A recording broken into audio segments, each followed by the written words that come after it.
আবারও বাজেট বৈষম্যের শিকার রংপুরের মানুষ। কৃষি, শিল্প, যোগাযোগ, অবকাঠামো, নদী ব্যবস্থাপনা কোথাও গুরুত্ব পায়নি এই অঞ্চল। উন্নয়ন বরাদ্দে রংপুর সিটি কর্পোরেশনের নামই রাখা হয়নি। বন্ধ চিনিকল চালু ও পরিত্যক্ত 6 বিমানবন্দর সচলে বরাদ্দ নেই প্রস্তাবিত বাজেটে। তিস্তা প্রকল্প নামকাওয়াস্তে স্থান পেলেও বরাদ্দ নেই। এছাড়া সড়কপথ, রেলপথ, নৌ ও আকাশপথে যোগাযোগের ক্ষেত্রে রংপুরের কোনো প্রকল্প না থাকলেও একাধিক প্রকল্প নেওয়া হয়েছে দক্ষিণাঞ্চলে। বারবার উন্নয়নে উপেক্ষিত জনপদটি এবারও বঞ্চিত হওয়ায় ক্ষুব্ধ সাধারণ মানুষ।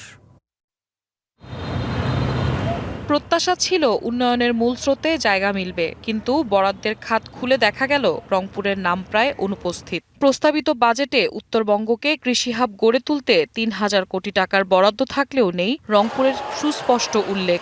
জিআই স্বীকৃত হাড়িভাঙ্গা আমের জনপদের জন্য আধুনিক হিমাগারের দাবি উপেক্ষিত রেখে গুরুত্ব পেয়েছে অন্য অঞ্চল।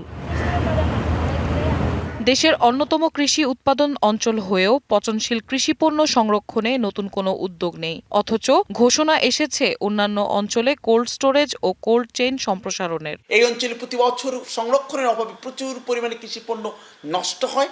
আমরা মনে করেছিলাম যে এবারের বাজেটে এই কৃষকদের এই দুঃখ দুর্দশাগুলো এই বাজেটে তার প্রতিফলনগুলো আমরা দেখতে পাবো। আমরা ব্যাপকভাবে এই বাজেটের এই জায়গায় হতাশ হয়েছি। বছরের পর বছর বন্ধ থাকা 4 চিনিকল চালুর জন্য নেই অর্থের সংস্থান। বহু আলোচিত উত্তরাঞ্চলের 6 পরিত্যক্ত বিমানবন্দর সচলের প্রতিশ্রুতিও বাজেটের কাগজে জায়গা পায়নি। রেল, সড়ক, নৌ ও আকাশ যোগাযোগে দক্ষিণাঞ্চলে নতুন নতুন প্রকল্পের ঘোষণা এলেও রংপুরের জন্য দৃশ্যমান কোনো বড় প্রকল্প নেই।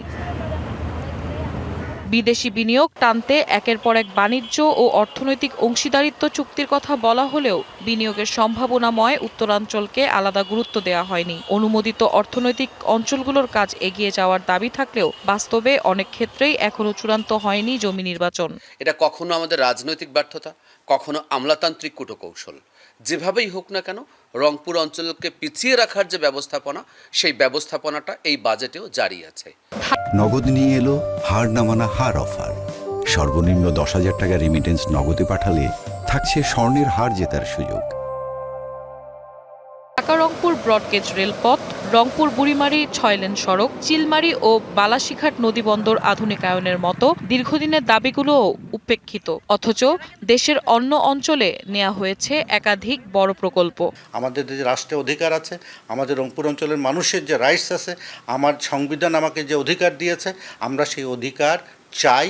অন্যথায় আমরা বাধ্য হব রাস্তায় নামতে। 2 কোটি মানুষের অভিশাপ ঘোচাতে দীর্ঘ সময় আন্দোলনে জাতীয় ইস্যুতে রূপ নেওয়া তিস্তা মহাপরিকল্পনা বাস্তবায়ন প্রকল্প নিয়েও নেই সুনির্দিষ্ট কোনো বরাদ্দ। এসব নিয়ে চরম ক্ষুব্ধ বঞ্চিত মানুষ।